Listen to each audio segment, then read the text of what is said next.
A gente tem aqui um grande desafio nosso, né, de aprender com essas experiências internacionais para fortalecer ainda mais o nosso ecossistema. E a ideia é exatamente a gente aprender para que esse ecossistema de inovação nos ajude, né, a desenvolver ainda mais o Estado, né, e principalmente, né, trazer oportunidades para as pessoas que aqui vivem, aproveitando toda essa educação que tem melhorado aqui no Estado de Ceará nos últimos anos e toda essa infraestrutura de tecnologia e conectividade que foi criada no Estado, né?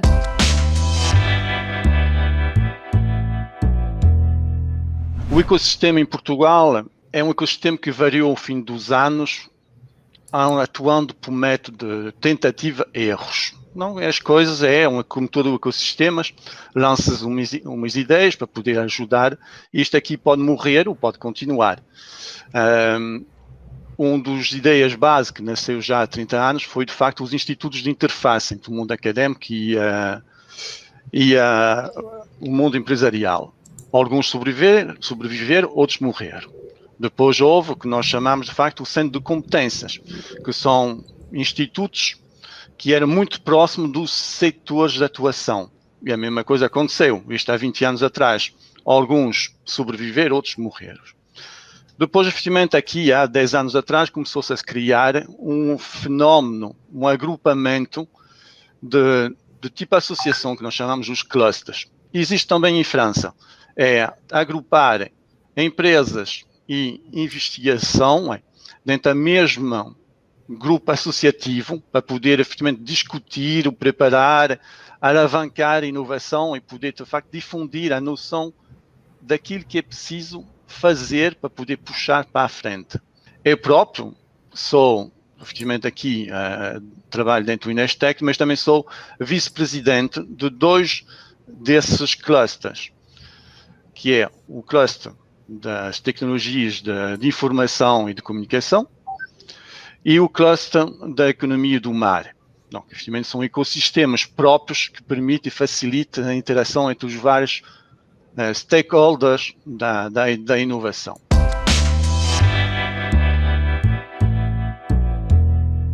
Entre 1995 e até 2015, 2016, a produtividade do setor das indústrias transformadoras em Portugal foi multiplicada por 1,7. Houve um crescimento de 170% na taxa de produtividade. Porque, obviamente, é inovação ao nível do produto, melhoria ao nível dos processos e permitiu, de facto, poder alavancar estas coisas. Um dos exemplos, um do setor no qual nós trabalhamos, e vou pegar aqui um setor muito tradicional. Um setor muito tradicional em Portugal é o setor do calçado. O setor do calçado nos anos 80 e início dos anos 90, em Portugal, ainda era um setor, digamos, onde havia trabalho infantil dentro das empresas. Produzia-se aqui calçado de muito baixa qualidade, baratinhos, com o mesmo nível, efetivamente, em grandes séries. Começou a haver uma estruturação do setor e começou a olhar, a ter e trabalhar em termos do que se chama, efetivamente, primeiro, com uma associação, que é a Associação do Calçado, muito forte cá agora em Portugal e que se estruturou bem desde os anos 80. Criou-se o que se chamou-se um elemento importante, que é um Centro de Competência do Calçado, que é para dar apoio às empresas do calçado em termos de análise de materiais, análise de processos. E, efetivamente, isso começou a estruturar. E nós começamos, na Inestec, a trabalhar, efetivamente, com o setor do calçado desde os anos 90. Efetivamente, há mais de 20 anos que nós trabalhamos com eles. E trabalhamos, efetivamente, o primeiro passo que foi feito, é um passo importantíssimo, quais são as dores? O que é que impede as empresas de concorrer ao estrangeiro? O que impede de melhorar a sua qualidade de vida? Daí foi derivado um roteiro tecnológico para poder acompanhar efetivamente o desenvolvimento do setor. Atualmente, o que é que nós temos em termos do setor? Há alguns anos, 10 anos, 15 anos atrás, um par de sapatos era produzido a volta de 2 euros por cada par, para cada sapato, baratinho. Atualmente sai de Portugal à volta de custo unitário médio 29 a 30 euros. Então, efetivamente, aumento do valor acrescentado. Em paralelo, havia porcentagem de exportação era 5, 10%, há 15 anos, 20 anos atrás, atualmente é 95% de exportação. Infelizmente, este passo completo. O que acontece ao mesmo tempo, de modo simultâneo, é nós não temos grandes empresas de produção de sapato. São empresas muito especializadas. Nós trabalhamos aqui, as nossas empresas são pequenas e médias empresas. Trabalho sobre pequenas e média séria.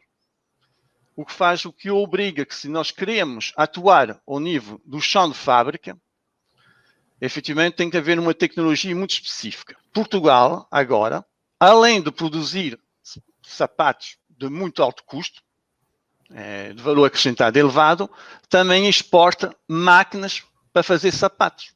Então, acho que isto é um bom exemplo de como a inovação, intervindo ao nível do produto e do fabrico, permite efetivamente ter alguma coisa externas.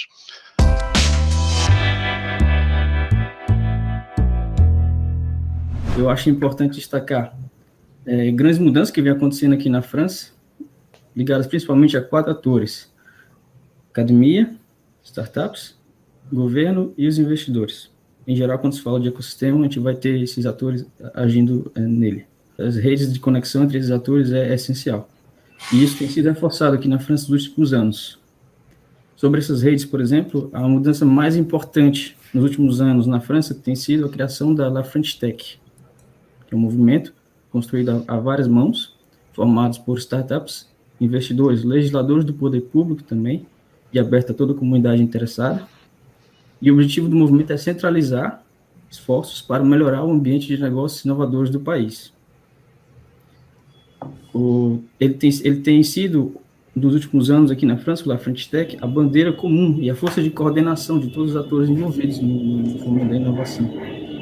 E é interessante ver que isso realmente traz uma amplitude para o movimento de inovação de maneira geral no país, tanto interno, de forma interna, como em rede interna, mas também com rede externa. E eu pude constatar isso, por exemplo, numa conversa que eu tive com o Xavier Leclerc, que é atualmente membro e coordenador do La French Tech em São Paulo, para dar um exemplo mais próximo do Brasil, não sei. Bom, e qual a importância desse tipo de movimento até agora? Falando em resultado concreto, até então. O movimento ele já fez um trabalho magnífico para mapear e monitorar o ecossistema de inovação do país. Eu aconselho todo mundo que puder buscar lá a French Tech, você vai ver lá que tem um painel dinâmico muito, muito bem feito sobre todos os atores daqui da França. Bem legal. E também acredito que isso seja interessante para fazer, por exemplo, em ecossistemas mais locais. No caso do Brasil, por ser um país continental, interessante você ter esse mapeamento, talvez a nível de estados, não sei. Uma coisa a se pensar.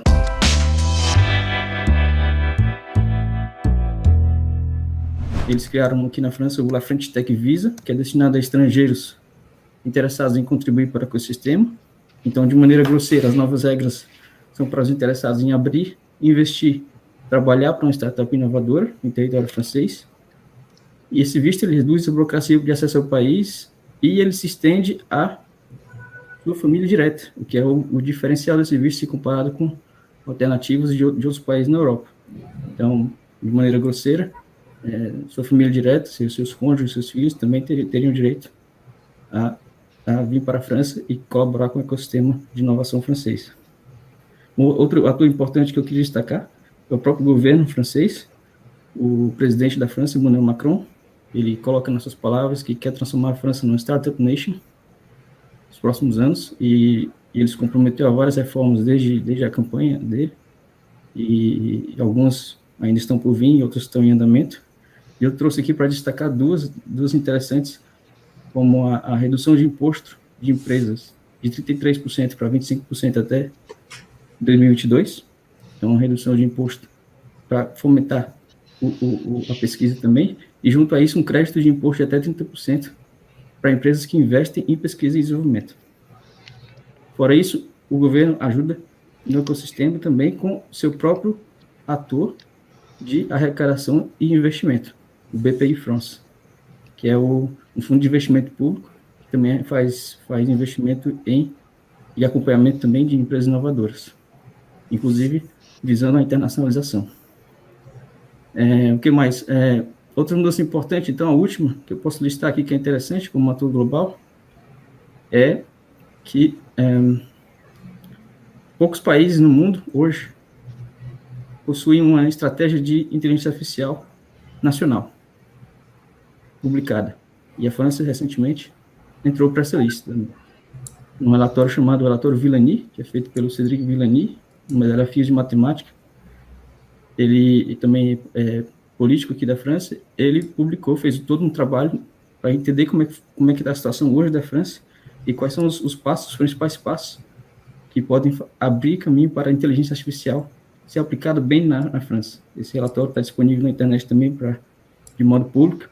E é interessante porque mostra que a França está comprometida em não ficar para trás em termos de inovação e inteligência artificial, mas também ter uma estratégia clara para sinalizar a todos os seus atores o que esperam para os próximos anos.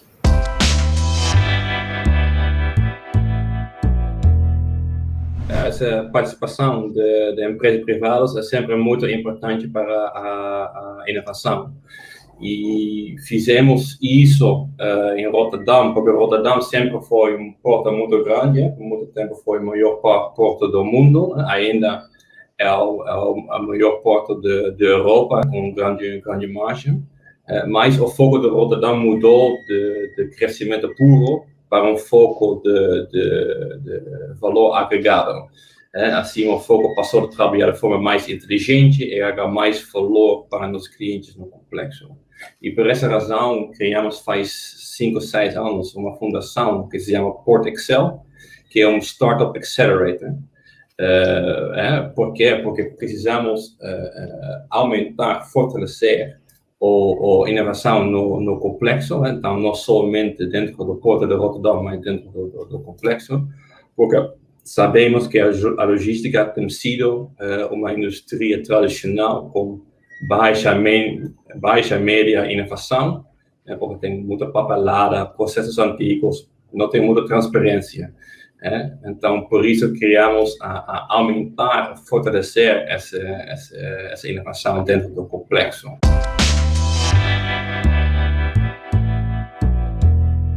Três fatores têm sido fundamentais para o sucesso das programas. Então, primeiro, tem um forte foco no setor logístico. Segundo, a inovação tem que ser concreta. E o terceiro ponto é o envolvimento do setor privado. Porque o primeiro ponto, o forte foco no setor logística, isso ajuda também para se diferenciar de outras aceleradoras de startups, porque agora tem milhares desses tipos de programas. E também ter um foco claro também ajuda na busca dessas startups, não? E garante que as empresas inovadoras que encontramos possam agregar valor ao complexo mesmo. Não? O segundo ponto, essa inovação concreta, é importante porque assim as empresas precisam ter um MVP, pelo menos MVP é Minimal Viable Product, não sei como se traduz isso em português. MVP, é isso mesmo. Ok, tá bom. E para que possam resolver e aplicar esse produto para resolver um problema de um cliente. Porque, em geral, tem as 3 fases, não? Tem a inovação, tem a primeira fase, tem mais R&D. Lá, os retornos são muito incertos e você vai precisar mais dinheiro paciente, não? Para falar, é mais o papel do governo. A última fase tem essa fase de escala. Então, produto comprovado, cliente existente, então precisam escalar. Lá você tem mais venture capital, private equity. E Port Excel pretende preencher parte dessa lacuna no meio. Não? Então, são empresas que têm um produto, serviço que tem sido comprovado para funcionar. No entanto, elas estão lutando para obter seu primeiro cliente a fim de começar seu negócio. E o último ponto que é muito importante é esse envolvimento do setor privado. E por quê? Porque isso dá uma validação não somente do programa mesmo, mas também dos startups e da inovação que essas startups têm. Não? Porque se uma empresa privada fala que não, essa inovação eu posso utilizar mesmo, eu sou interessado em utilizar esse produto, isso dá uma validação a essas startups. E isso também garante outra vez, que não ficamos presos em soluções teóricas que não tenham uma aplicação no mundo real ou tenham um caso de negócio fiável. Com esse ponto, aprendimos que sim é importante para ensinar as empresas privadas também para trabalhar com startups, porque não é uma relação cliente-fornecedor tradicional, mas é muito mais uma parceria, porque as empresas são muito pequenas, não têm muito recurso, talvez não tenham escritório, talvez uma pessoa, então se requer uma abordagem diferente, né, para ter um maior valor. E ao final, posso falar que o impacto tem sido grande. Até agora, mais ou menos 3 mil de projetos foram scouted, explorados, mas que 100 empresas participaram do programa e temos mais ou menos 200 projetos pilotos que foram organizados.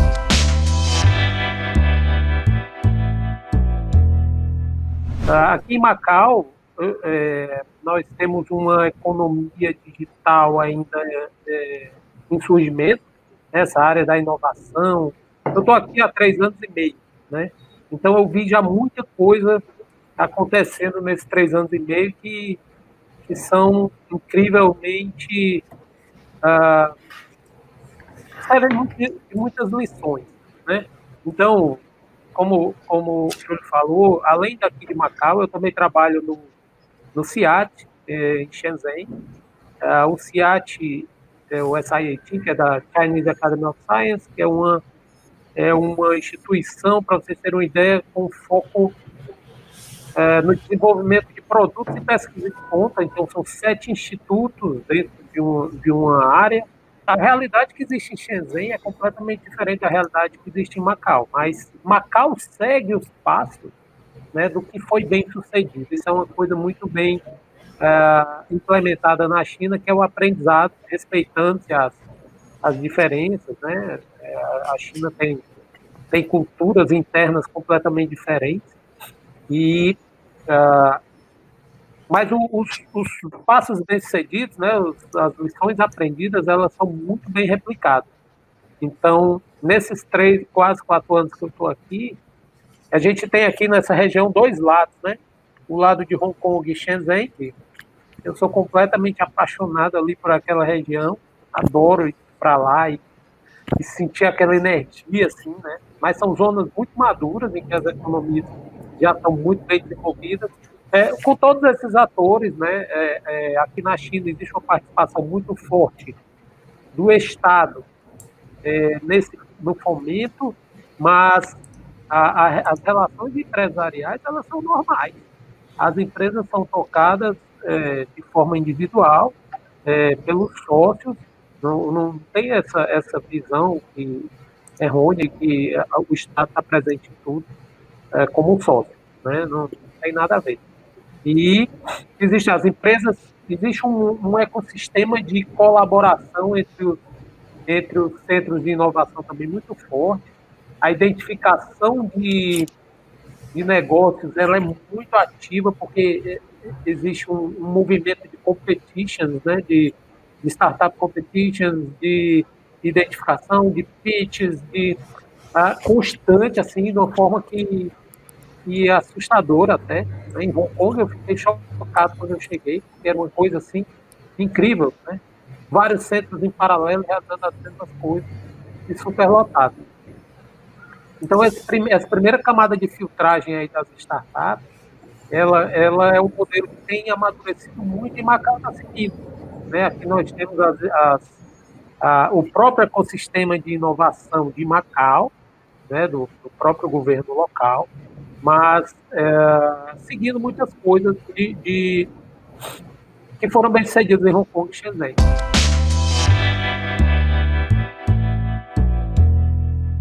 Dentro dessa dinâmica aqui incrível que é a Grande Bahia, esses clusters, né, de inovação nos mais variados níveis de maturidade,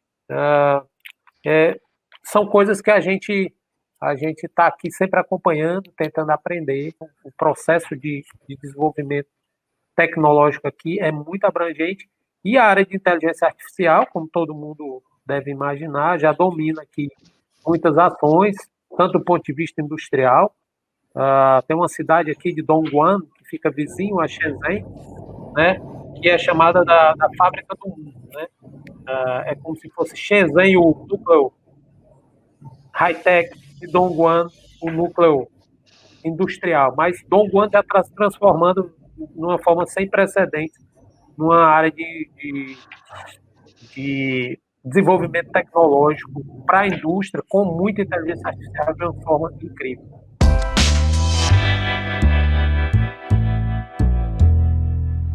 Y nos dimos cuenta por primera vez lo importante que era la visión de contexto.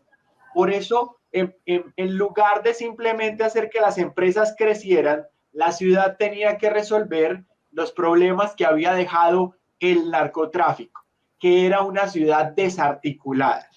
Por eso las primeras soluciones innovadoras que conoció el mundo de Medellín fueron cosas como el Metrocable, cosas que unían nuestro urbanismo y hacían que la gente se sintiera parte de la ciudad. Y como eso empezó a funcionar, vimos esta economía incluyente, ¿cómo se llama? Y de nuevo, aprendimos del mundo, por eso la importancia de la conexión con el mundo, que la economía basada en el conocimiento era lo que debíamos promover. ¿Qué es lo que debíamos promover entonces? Primero, es cómo darnos el permiso de hacer algo diferente trabajando en conjunto. 3 fechas muy importantes. 1990, Medellín era la ciudad más violenta del mundo. En el 2004, durante esta crisis, salió el primer comité Universidad de Empresa-Estado, un lugar donde a puertas abiertas todos los entes de la ciudad conversaban como antes nunca lo hacían.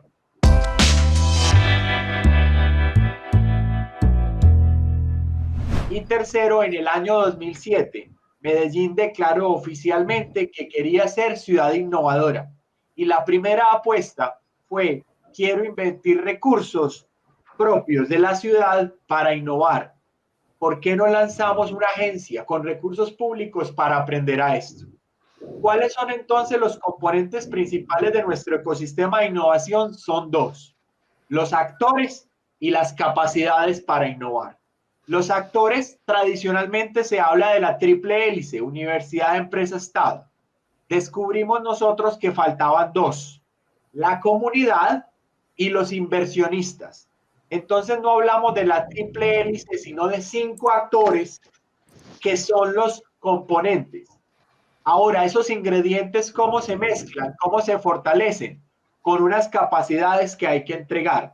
Y la ciudad invierte en que estos actores tengan talento para innovar, hay que prepararlos. Redes, tenemos que estar conectados. Capital para innovar, de donde los inversionistas de siempre reconocen en la innovación una oportunidad para invertir en las nuevas ideas que nos van a generar valor.